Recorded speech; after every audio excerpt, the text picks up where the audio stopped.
नमस्कार दोस्तों। हकलाने या तुतलाने का रोग अधिकतर नाड़ियों में किसी प्रकार के दोष उत्पन्न होने के कारण होता है। ये रोग उन व्यक्तियों को भी हो जाता है जो एक हकलाने वाले व्यक्ति की नकल करते रहते हैं।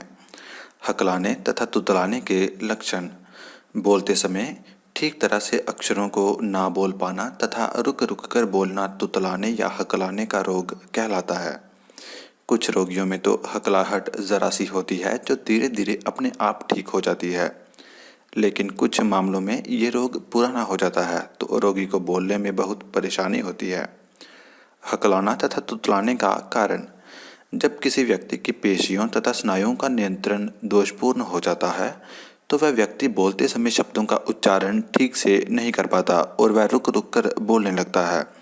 इस रोग के हो जाने के कारण रोगी की जीभ और होंठों की आवश्यकता गतिशीलता जो बोलने में उपयोग होती है तथा कठिनाई से पूरी होती है, इसके साथ ही स्वर यंत्र में आवाज़ पैदा हो जाती है जिसके कारण व्यक्ति तुतलाने लगता है।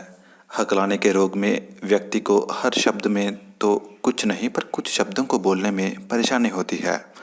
हकलाने तथा तुतलाने का प्राकृतिक चिकित्सा से उपचार: यदि कोई बच्चा हकलाने या तुतलाने के रोग से पीड़ित है तो उसके रोग को ठीक करने के लिए उसे कुछ दिनों तक आंवला चबाने के लिए देना चाहिए, जिसके फलस्वरूप रोगी की जीभ पतली होकर उसकी आवाज़ साफ निकलने लगती है। इस रोग से पीड़ित रोगी को सुबह के समय में 10 भिगोए हुए बादाम को छीलकर और पीसकर मक्खन मिश्री के साथ सेवन करना चाहिए। इससे ये रोग कुछ ही दिनों में ठीक हो जाता है। रोगी व्यक्ति यदि प्रतिदिन 10 काली मिर्च के दाने और बादाम की गिरी को पीसकर मिश्री में मिलाकर चाटे तो उसका तुतलाने तथा हकलाने का रोग ठीक हो जाता है। रोज़ाना गाय के घी में आंवले का चूर्ण मिलाकर चाटने से भी तुतलाना तथा हकलाना दूर हो जाता है। छुहारे को दूध में उबालकर और चबाकर खा लें तथा इसके बाद दूध पी लें। इसके बाद 2 घंटों तक कुछ नहीं खाना चाहिए। इससे आवाज़ बिल्कुल साफ हो जाती है। ये क्रिया कुछ दिनों तक प्रतिदिन करने से रोगी का तुतलाना तथा हकलाना ठीक हो जाता है।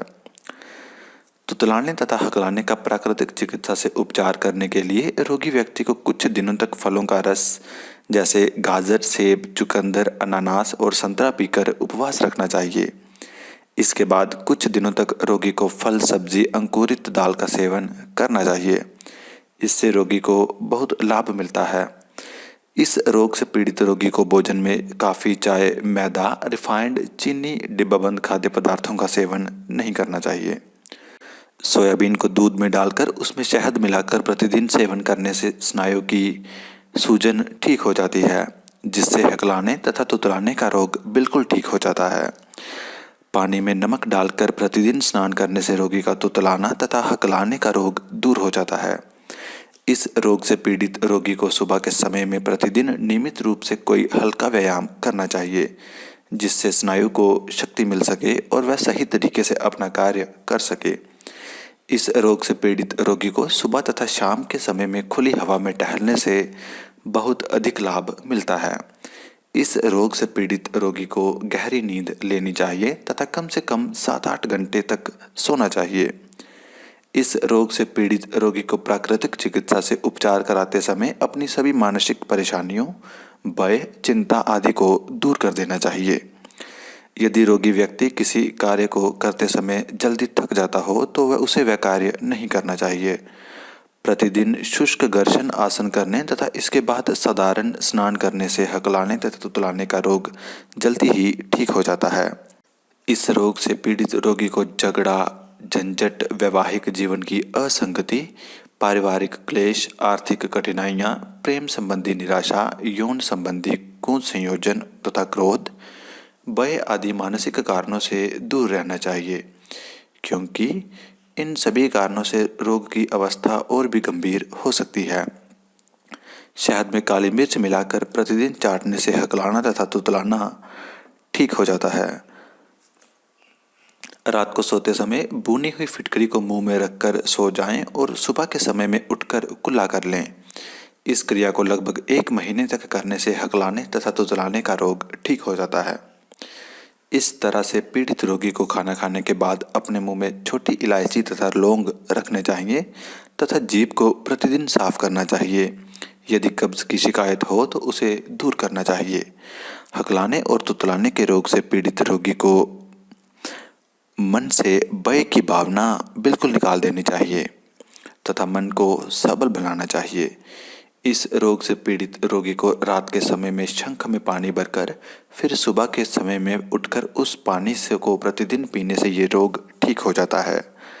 प्रतिदिन एनिमा लेने से इसके बाद गुनगुने पानी से गरारा करने से रोगी का गला साफ हो जाता है और उसका तुतलाना तथा हकलाना बंद हो जाता है। जबड़ों की पेशियों के कड़ेपन तथा होंठों की गतिमंदता के कारण भी हकलाने तथा तुतलाने का रोग हो जाता है। इसलिए रोग का उपचार करने के लिए रोगी व्यक्ति को अपने हाथ की तर्जनी उंगली को मुंह में डालकर नीचे के जबड़े को धीरे धीरे नीचे की ओर ले जाना चाहिए। इसके बाद पेशियों को ढीला छोड़ देना चाहिए जिससे जबड़ा अपने ही भार से नीचे की ओर चला जाए। जब ये क्रिया कर रहे हों उस समय गले में कोई गति नहीं होनी चाहिए। इस प्रकार के व्यायाम प्रतिदिन करने से ये रोग कुछ ही दिनों में ठीक हो जाता है। हकलाने तथा तुतलाने के रोग को ठीक करने के लिए रोगी व्यक्ति को एक कुर्सी पर लेटाकर शरीर को सीधा तथा ढीला छोड़ देना चाहिए। इसके बाद चेहरे की पेशियों को ढीले करके जबड़े को नीचे गिरने देना चाहिए।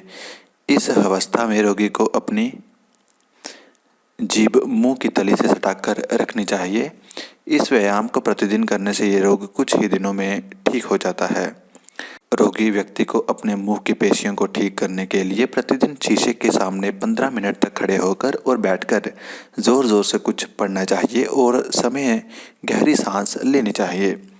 रोगी को पढ़ते समय प्रत्येक शब्द का उच्चारण सही करने की कोशिश करनी चाहिए। इस प्रकार से उपचार प्रतिदिन करने से कुछ ही दिनों में हकलाने तथा तुतलाने का रोग ठीक हो जाता है। इस रोग को ठीक करने के लिए कई प्रकार के आसन भी हैं। इन आसनों के करने से हकलाना तथा तुतलाना ठीक हो जाता है।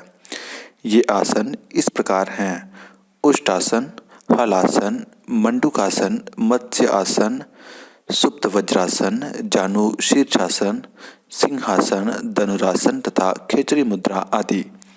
किसी भी व्यक्ति को हकलाने वाले व्यक्ति की नकल नहीं करनी चाहिए क्योंकि ऐसा करने से उसे भी हकलाने की आदत पड़ सकती है। तो दोस्तों, अगर आपको वीडियो पसंद आए तो हमें लाइक और सब्सक्राइब करना ना भूलें। धन्यवाद।